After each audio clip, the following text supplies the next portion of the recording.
বৃষ্টির কোনো কমতি নাই।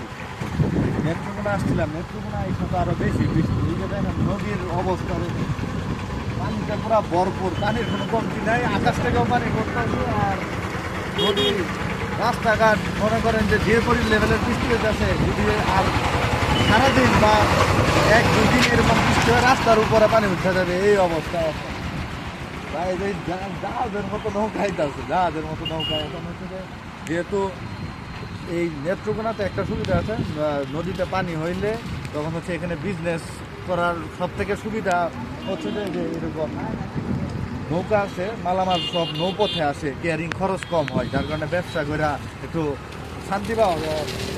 নেত্রকোনা মানুষের জন্য একটা খুবই একটা প্লাস পয়েন্ট হচ্ছে নেত্রকোনাতে নৌকা, নদী হাওয়া সবই আছে, পাহাড়টা সবই আছে। যাই হোক ভাই, বৃষ্টি পড়তেছে, আর বেশি কিছু বললাম না। সবাই ভালো থাকবেন, সুস্থ থাকবেন। ভিডিওটা যদি ভালো লাগে don't forget to like, comment, share. আল্লাহ হাফেজ।